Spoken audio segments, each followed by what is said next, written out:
नमस्कार, मैं हूँ आपके साथ कोमल सिसोदिया और आप देख रहे हैं वॉइस हाई इंडिया। आज बात करेंगे हम महाराष्ट्र चुनाव की। जी हाँ, महाराष्ट्र में अब मात्र 1 दिन का वक़्त बचा है और आज 18 नवंबर हो चुकी है, 20 तारीख को जो है मतदान होना है। लेकिन महाराष्ट्र में अब चुनावी हलचलें कितनी तेज़ हो चुकी हैं, इस पर भी हम बात करेंगे क्योंकि चुनाव जो है आज चुनाव प्रचार खत्म हो जाएगा। अब कल की ही बात करें तो नागपुर में कल प्रियंका गांधी थी और काफ़ी ताबड़तोड़ जो है ज़बरदस्त भीड़ देखी गई, प्रियंका गांधी की रैली में। और वहीं प्रियंका गांधी ने कल जो है नरेंद्र मोदी पर एक तंज भी कसा, जो बीजेपी का जो नारा है, "एक हैं तो सेफ हैं" वाले नारे को लेके। और क्या कहा उन्होंने प्रियंका गांधी ने कहा कि एक हैं तो सेफ हैं जो है इसके 2 मायने। पहला कि एक तो सुरक्षित और दूसरा जो सेफ होती है वो तिजोरी तिजोरी को भी कहा जाता है सेफ। तो उन्होंने कहा कि जो एक हैं और सेफ हैं, तो एक अडानी जी हो गए और वो सेफ भी हैं और जो तिजोरी है वो अडानी जी के पास है। तो इसी सब पे हम चर्चा करेंगे और दूसरा जो बँटेंगे और कटेंगे वाला जो नारा है, वो महाराष्ट्र चुनाव में कितना ज़्यादा कारगर साबित होगा क्योंकि जो हिंदुत्व की राजनीति अक्सर बीजेपी करती है। इन्हीं सब पे हम बात करेंगे और आज एक है तो सेफ है नारा जो था प्रियंका गांधी ने जो कल बोला इसको लेके आज राहुल गांधी ने भी एक लॉन्च किया है। एक सेफ टाइप है, तिजोरी टाइप और उसको उन्होंने जो है लॉन्च किया है और उसपे भी हम बातचीत करेंगे खास आज हमारे साथ गेस्ट मौजूद हैं दिनेश के वोरा जी। बहुत स्वागत है सर आपका। नमस्कार।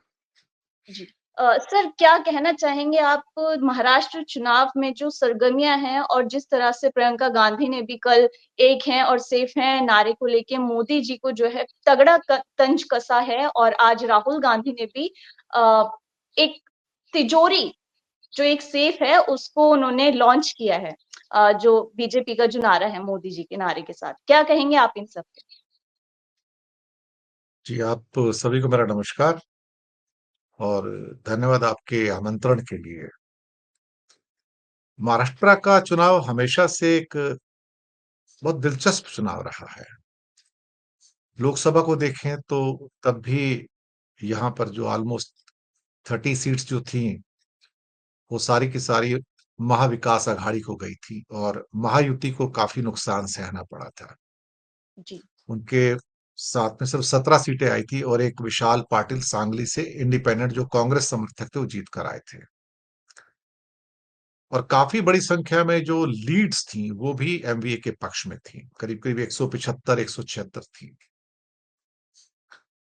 अब सवाल ही पैदा होता है कि लोकसभा चुनाव के बाद अब विधानसभा चुनाव तक जो वक्त गुजरा है, करीब करीब समझो 4-5 महीने जो गुजरे हैं, क्या इसके अंदर जो जमीन की जो परिस्थितियां हैं उसमें कोई अंतर आया है? अंतर तो बहुत आया है। क्या इसमें महायुति ने रिकवरी की है? रिकवरी की है, इसमें भी कोई शक वाली बात नहीं है। जी। अगर हम लीड्स को देखें लोकसभा चुनाव में तो तब भी भारतीय जनता पार्टी सबसे आगे थी और उसकी करीब 83 लीड्स थी उसकी 288 सीटों में से, जो काफी सब्सटेंशियल है। इसका मतलब है कि वहां जो लॉसेस हुए थे कॉन्स्टिट्यूएंसी में, वो लॉसेस जो असेंबली लीड्स में थे वो उतने नहीं थे, मैं आपको बताऊं। वो इतने सब्सटेंशियल लॉसेस नहीं थे, वो बड़े छोटे से एक माइनर लॉसेस थे। तो वो इस बात को भी प्रूव करता है कि भारतीय जनता पार्टी की जो पैठ थी वो खत्म नहीं हुई वहां पर। तो वो अभी भी इतने बुरे जो क्या कहते हैं वक्त में भी लोकसभा चुनाव में भी करीब जी। 83 सीटों की लीड 288 में ले गई थी और अब उससे स्थिति उसकी बेहतर है। तो इसका मतलब वो 100 के आसपास तो पक्का आएगी आएगी। तो मेजोरिटी आप के लिए कहना आपको 104। जी। हाँ, मैं बता रहा आप हूँ। मैं आप कहना चाह रही कि महायुति जो है अभी भी इतनी कमज़ोर नहीं है महाराष्ट्र में? नहीं, नहीं, नहीं। उसके पीछे एक बहुत बड़ा कारण है ना। देखिए, हमारे सामने हरियाणा अभी खत्म हुआ है। हमने वहाँ पर जी, बाजी को पलटते देखा है और बिल्कुल। हम एकदम से किसी कंक्लूजन में पहुँच जाएँ और सामने वाले जो प्रतिद्वंदी है उसको इतना कमज़ोर समझ लें, वो नहीं है। लोकसभा चुनाव के जो लीड्स थी विधानसभा की सेगमेंट्स की, वो इतनी बड़ी कमज़ोरी शो नहीं कर रही थी, जो लोकसभा के अंदर आपको दिखाई दे रही हैं। उसके पीछे की स्टोरी कुछ और है। अब रही बात कि बीजेपी क्या अपने बल पर कभी यहाँ पर बलशाली हो सकती है? तो नहीं। बीजेपी और आरएसएस अपने बेस्ट कालखंड में चल रहे हैं हिंदुस्तान में। पिछले 100 साल में देखोगे तो। इतनी बेहतरीन परफॉर्मेंस बीजेपी की, आरएसएस की कभी रही नहीं। इनकी युति भी बहुत अच्छी है, जी, सपोर्ट बेस भी अच्छा है और नागपुर हेडक्वार्टर भी है। अपने सबसे बेहतरीन पार कालखंड के अंदर भी भारतीय जनता पार्टी कभी भी महाराष्ट्र में पूर्ण बहुमत अपने बल पर प्राप्त नहीं कर पाई। ये एक ऐसा स्टेट है। कर्नाटक में भी नहीं कर पाई, लेकिन यहां भी नहीं कर पाई कभी। तो उसको जी, हमेशा ये बात सालती रहेगी कि मैं बेस्ट ऑफ द टाइम्स में द बीजेपी, मैं कभी महाराष्ट्र को कैप्चर नहीं कर पाई। उसका एक रीजन है। पहले महाराष्ट्र को जानने के लिए उसे समझना जरूरी है कि महाराष्ट्र इंडिया का एरिया के अंदर सेकंड बिगेस्ट स्टेट है। It's much bigger than UP in the area actually. लोग समझते नहीं उसको कभी। और महाराष्ट्र के अंदर जो अलग अलग जोन्स हैं वहां पर, जिसमें विदर्भा है, जिसमें ट्राइबल एरिया गढ़चिरौली के और चंद्रपुर के हैं, उसके जी, साथ आपके मराठवाड़ा आ जाता है। फिर साथ में आपका नॉर्थ जो महाराष्ट्र आता है, जलगांव वाला, वो आ जाता है। फिर साथ में आपका एक वेस्टर्न महाराष्ट्र आता है, जो कोल्हापुर, सांगली, इस्लामपुर, कराड, पूना, बारामती, ये बेल्ट आती है। ये सबसे इंपॉर्टेंट है। ये शरद पवार की बेल्ट है। और फिर एक कोंकण बेल्ट आती है सारी की सारी, जिसमें कि सिंधु दुर्ग और रत्नागिरी है। तो हर जोन का फ्लेवर अलग है यहाँ पर। हर जोन के अपने अपने क्या है, ताकतवर दावेदार हैं। विदर्भा में कांग्रेस स्ट्रांग है, मराठवाड़ा में शिवसेना स्ट्रांग है। वेस्टर्न महाराष्ट्र में आएंगे तो आपको एनसीपी का काफी प्रभुत्व नजर आएगा, शरद पवार का खास तौर से। कोंकण में जाएंगे तो आपको फिर शिवसेना नजर आएगी। मुंबई जोन में आएंगे जहां 36 सीटें, तो आपको यहाँ पर शिवसेना का बड़ा प्रभुत्व नजर आएगा। एनसीपी बिल्कुल यहाँ से गौण हो जाती है, बीजेपी नजर आएगी। और जो थाने कल्याण का जो जोन है या नॉर्थ में, वो भी एक तरह से बीजेपी और कांग्रेस बराबर चलते हैं। अब जो बातें चल रही हैं कि एक है तो सेफ हैं, जो आज पोस्टर भी सेफ से निकाल के दिखाए गए, वो एक कटाक्ष है। प्रियंका जी, गांधी की रैली में भी काफी भीड़ आ रही है, लेकिन रैली में भीड़ आना और उसका वोट में कन्वर्ट होना वो दूसरी चीज है। अब बिल्कुल। नागपुर, नागपुर जो है ना, वो आरएसएस का घर है, वो गडकरी का घर है, वो फडणवीस का घर है। तो नागपुर सिटी के अंदर अगर ये कहना कि मतलब बीजेपी बड़ी संख्या में हारेगी सीटें, तो मुझे नहीं लगता वो वहां पे जीत जाएगी। उनका प्रभुत्व तो बहुत बड़ा है वहां पर। खासतौर से जी, गडकरी का और फडणवीस का बड़ा प्रभुत्व है, और काफी डेवलपमेंट किया है वहां पे। मुझे मालूम है कि नागपुर का डेवलपमेंट काफी ज्यादा है। वहां इतना छोटा शहर है, उसके बावजूद वहां मेट्रो चल रही है, बड़े फ्लाईओवर्स हैं। नागपुर से मुंबई का जो इंडिया का सबसे बड़ा, सबसे लंबा समृद्धि हाईवे है, 700 किलोमीटर लंबा एक्सप्रेस हाईवे, जो इंडिया का सबसे बड़ा, सबसे चौड़ा, सबसे अच्छा हाईवे है, जिसमें 4 lane by 4 lane plus 2 service lane, 10 lane का हाईवे है वो। आप सोचिए कि इतना शानदार हाईवे आपको कहाँ मिलेगा इंडिया में। और ये केंद्र सरकार का नहीं है, महाराष्ट्र गवर्नमेंट का ही। और जी, महाराष्ट्र ही पहला वो इंडिया का राज्य था जहां अ, आज से करीब करीब 25 साल पहले भारत का पहला एक्सप्रेसवे आया था, मुंबई पुणे का। लेकिन हालात कुछ इस किस्म के हैं इस समय की, बराबरी की टक्कर लग रही है। मैं आपको बताऊं, महायुति और एमवीए की। मुंबई के अंदर जहां मैं रहता हूं, तो मैंने ये पाया है कि यहां पर उद्धव ठाकरे स्ट्रांग हैं। He is in much much better stage than Mahayuti Shinde. Shinde Kalyan और थाना में स्ट्रांग है, लेकिन मुंबई के अंदर इतने स्ट्रांग नहीं है। उनकी एक दो सीटें लोकसभा में ऐसी थी यहाँ पर, जो शायद एक दो वोटों से उन्होंने जीता है, या कुछ 10-20 वोटों से जीता हुआ है। वो बड़ी दिक्कत हुई थी उनको। तो इतने दिनों में शिंदे साइडलाइन हुए हैं पॉलिटिक्स के अंदर। अजीत पवार जी, यहाँ पर है नहीं। अजीत पवार की वजह से काफी तकलीफ भी हुई है महायुति को। और महायुति उसकी वजह से जो उसका वजन था कम हुआ है, और एमवीए का वजन बढ़ा है।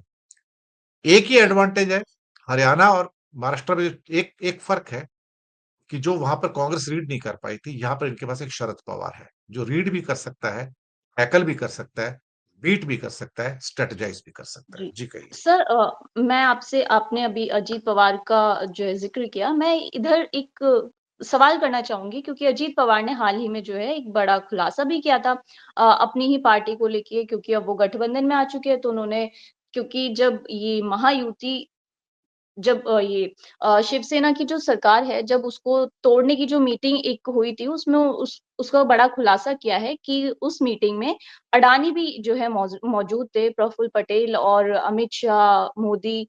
तो इन सब के इस इससे जो है कितना नुकसान जो है हो सकता है, क्योंकि इसके बाद ना तो अमित शाह ने इस पे कोई जवाब दिया, कोई सफाई पेश की है, ना अडानी की तरफ से कोई सफाई अब तक कोई पेश हुई है। तो इस पे आप क्या कहना चाहेंगे? क्या सोचते हैं अजित पवार के इस बयान को लेके आप? आपको सुन के हैरानी होगी, अडानी मुद्दे का कोई असर होने वाला नहीं है, पूरे महाराष्ट्र में, जी, 0। आप देख लीजिए। हमारे वोट्स को उससे कुछ लेना-देना ही नहीं है, मैं आपको बताऊँ। मैं अभी पिछले हफ्ते ही पूना बारामती ज़ोन में था जी, और वो जो वेस्टर्न महाराष्ट्र का ज़ोन है, पूना से लेके पूरा कोल्हापुर तक, जो कर्नाटक बॉर्डर को टच करता है। आप वहाँ देखेंगे तो सारी की सारी फाइट एनसीपी वर्सेस एनसीपी है। शरद पवार ओके। वर्सेस अजीत पवार या फिर शरद पवार वर्सेस बीजेपी कुछ सीटों के ऊपर। हुँ, वहां पर एक बड़ी दिक्कत है। अजीत पवार ने बड़ी एक एम्बैरेसिंग सिचुएशन पैदा कर दी महायुति के लिए। जो हार्डकोर बीजेपी वोटर्स हैं, सपोज करो कि बारामती में है या कराड़ में है या सांगली में है या सतारा में है या इस्लामपुर में है या कोल्हापुर के एरियाज में है, जी, वो बड़े पेशो पेश में है। वो बोलते हैं कि हम बीजेपी वाले हैं तो हम अजीत पवार को वोट क्यों दें। अजीत पवार का कैंडिडेट है, बीजेपी का कैंडिडेट नहीं है वहां पर। पवार, अजीत पवार उनका कैंडिडेट है। अब जी, वहां से बीजेपी के कैंडिडेट उसके साथ सामंजस्य नहीं बिठा रहे, या वोटर जो है सामंजस्य नहीं बिठा पा रहे। वो कहते हैं हम अजीत पवार को साथ क्यों दें, ये आदमी तो हमारा साथ छोड़ सकता है इलेक्शन के बाद। पूरे चांसेस है कि अलग हो जाएगा ये। और तो बीजेपी के जो जो हार्डकोर लोग हैं वो कहते हैं इस आदमी को वोट क्यों दे, इससे अच्छा वोट ना दिया जाए, घर बैठ जाते हैं या नोटा दबा देते हैं। लेकिन एक चॉइस बन रही है उनके लिए करीब करीब बहुत सारी 30-40 सीटों में, जहां वो कहते हैं हम इसको वोट नहीं देंगे, हमारी इसके साथ जम नहीं रही है। उस चक्कर में क्या हो रहा है कि अजीत पवार तो हारेंगे, अजीत पवार हारते-हारते महायुति को बड़ा नुकसान पहुँचाएँगे। और साथ ही में क्या हो रहा है यहाँ पर कि अगर आप बारामती में जाओ, इस्लामपुर में जाओ, कराड़ में जाओ, सांगली में जाओ, कोल्हापुर जाओ, सातारा जाओ, वहाँ किसी से पूछो वोटर्स को कि भई किसको वोट देंगे? तो कहेंगे साहब को देंगे। साहब जी, कौन है? साहब तो महाराष्ट्र में एक ही है, जिसका नाम शरद शरद पवार है। पवार। जी, और किसी के साथ साहब नाम लगता नहीं है यहाँ पर। तो वोट किसको दोगे? वोट साहब को देंगे। और जब मैं मुंबई आता हूँ, जहाँ मैं रहता हूँ, तो वहाँ पे एक क्वेश्चन आता है, मुंबईचा राजा कौन? मुंबई का राजा कौन? मराठी में कहते हैं मुंबईचा जी, राजा कौन? तो हिंदी में क्या है? मुंबई का राजा कौन? मुंबई का राजा उद्धव ठाकरे है, ये भी बता दो। तो वो जो ठाकरेज़ हैं, ये उनका स्ट्रॉन्ग होल्ड है ये। और ठाकरे में भी शिंदे का नहीं, यूबीटी का, जो उद्धव ठाकरे का है। 36 सीटों में से अच्छे नंबर की सीटें इनको मिलेंगी यहाँ पर। इवन जो मेरी कॉन्स्टिट्यूएंसी थी यहाँ पर, जहाँ पर मुंबई की लोकसभा में, यहाँ भी कांग्रेस की वर्षा गायकवाड़ जीती थी, हमारी कॉन्स्टिट्यूएंसी जी, से भी।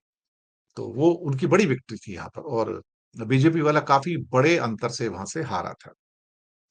मुद्दे बहुत सारे हैं, लेकिन कोई एक मुद्दा सारी स्टेट में कंसिस्टेंट हो, नहीं। आप मराठवाड़ा, विदर्भ में जाओगे तो सोयाबीन का मुद्दा मिल जाएगा। आप वेस्टर्न महाराष्ट्र में आओगे तो गन्ने का मुद्दा मिल जाएगा। आप विदर्भा के एरिया में जाओगे तो कॉटन का मुद्दा मिल जाएगा वहाँ पर।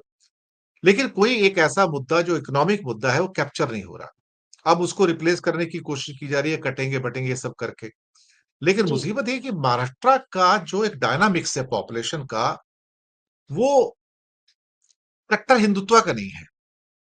वो एक उसका रीजन है। यहाँ का जो मेजर पॉपुलेशन आपको 2 मेजर सिटीज में मिलेगा, पूना और मुंबई के अंदर, जहाँ पे ऑलमोस्ट आपके पास 3 साढ़े 3 करोड़ की पॉपुलेशन है। मुंबई 2 ढाई करोड़ है, करीब 1 करोड़ के आसपास पूना है। ये मेजर सिटीज है यहाँ पे। यहाँ पे क्या होता है ना कि लोग सारे कॉस्मोपॉलिटन हैं। आज के नहीं है, हिस्टोरिकली दे आर कॉस्मोपॉलिटन। और जी, वो समझते हैं कि यहाँ पर इस किस्म के नारे जो हैं, जो कटेंगे-बटेंगे हैं, जो कट्टर हिंदुत्व से रिश्ता रखते हैं, वो चलते नहीं यहाँ पर। किसी को मतलब हजम नहीं होते, लोगों के अंदर जज़्ब नहीं होते कि क्या करना है इसको। आप छोड़िए ना, जी। रोज़ी-रोटी की बात करो। मुंबई, पूना मतलब में, मतलब आप नासिक कहना में चाह रहे हैं कि जो हिंदुत्व का जो मुद्दा है, वो महाराष्ट्र में पूरी तरह से जी, फेल है, क्योंकि अजीत पवार ने हाल ही में बोला था कि हमारे यहाँ जो है बटेंगे-कटेंगे जैसे नारे नहीं चलते, ये यूपी, बिहार के लिए हैं ये नारे।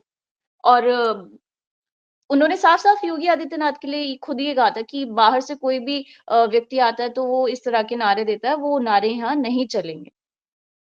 ज़मीन पे आप किसी से बात कर लो ना, मैं तो महाराष्ट्र घूमता रहता हूँ ना। मुंबई हो जी, गया, नासिक हो गया, पूना हो गया, बारामती हो गया, आगे के एरियाज़ भी हैं। मैं औरंगाबाद जो खास तौर से शिरडी वगैरह है, वो मराठवाड़ा में आ जाते हैं। आप वहाँ जाइए, बात कीजिए, किसी कुछ लेना-देना नहीं है ज़मीन पे। नोबडी टॉक्स अबाउट बटेंगे-कटेंगे। यहाँ पे कट्टा हिंदुत्व है ही नहीं, मैं आपको बताऊँ। यहाँ पर महाराष्ट्र के अंदर कट्टर हिंदुत्व है ही नहीं। थोड़े बहुत लोग, छोटा सेगमेंट तो 5-7% का हर जगह मिल जाता है वो तो। वो आपको सड़क पे मिल जाएँगे। लेकिन उनको कोई ट्रैक्शन मिलता हो यहाँ पर, कुछ सपोर्ट मिलता हो या कोई बहुत बड़ा जिसे आप कहो कि वो एक पागलपन आ जाए, वो आपको महाराष्ट्र में पागलपन नहीं मिलेगा यहाँ पे। कभी-कभी आपको कुछ नीतीश राणे के वक्तव्य आते-जाते मिल जाएँगे, कभी राज ठाकरे के भी मिल जाएँगे, कभी कुछ और छोटे-मोटे चुटभइये हैं। लेकिन वो अखबार की सुर्खियाँ नहीं बनते यहाँ पर।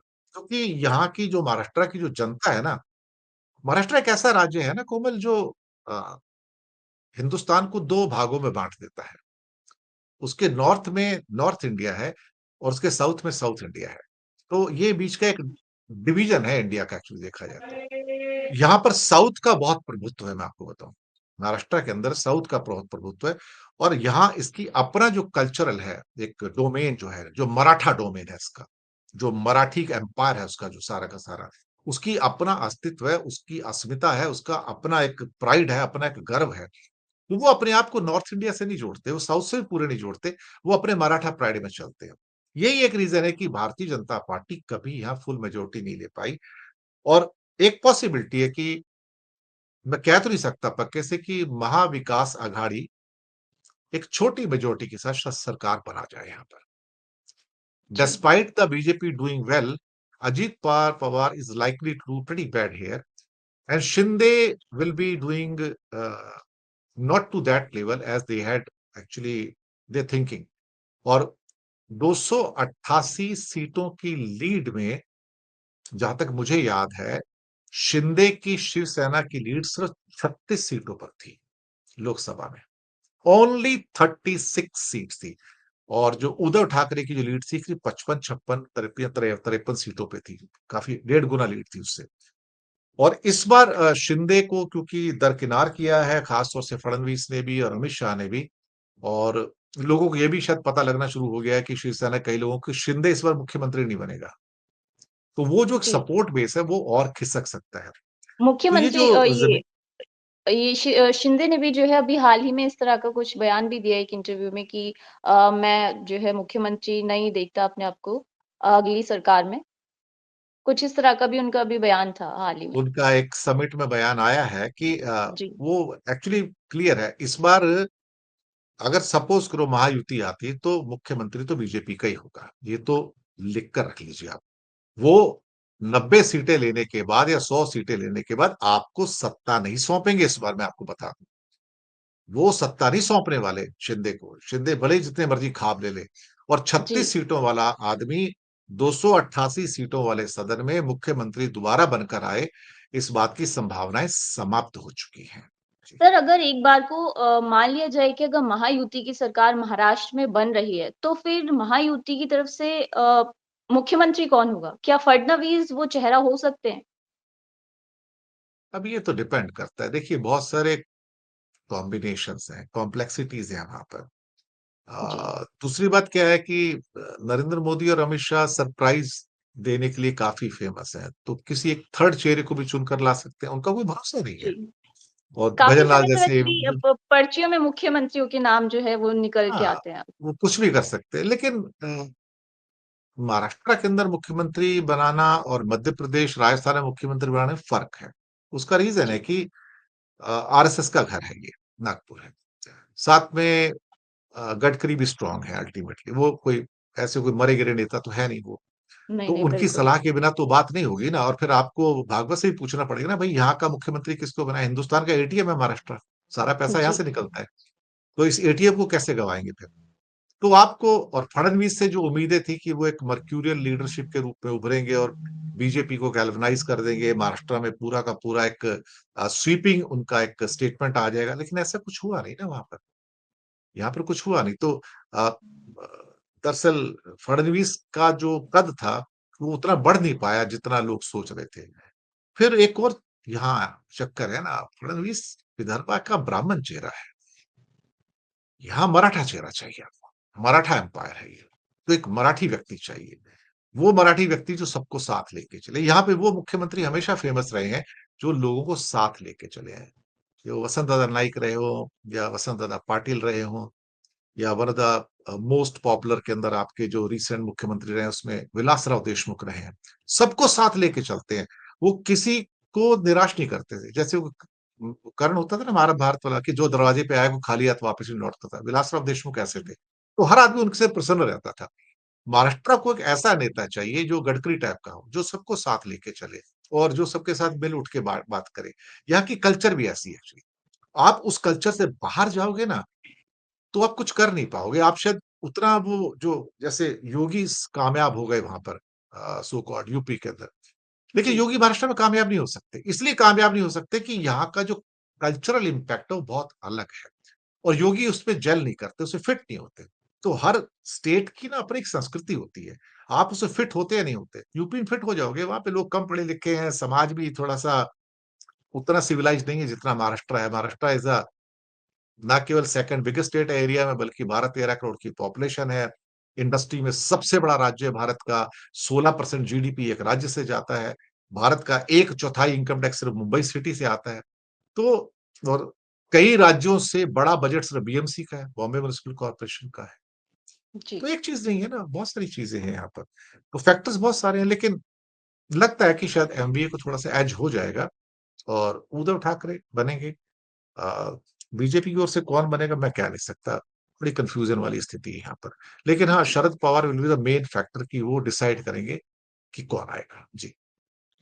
अ, आखिरी में यही सवाल करूँगी क्योंकि आज चुनाव प्रचार भी बंद हो रहा है और दूसरी तरफ कुछ सर्वेज़ भी ऐसे आए थे कि जो महाविकास अघाड़ी को जो है सीधे तौर पे जो है उनकी सरकार बनाते हुए दिखाई दे रहे थे।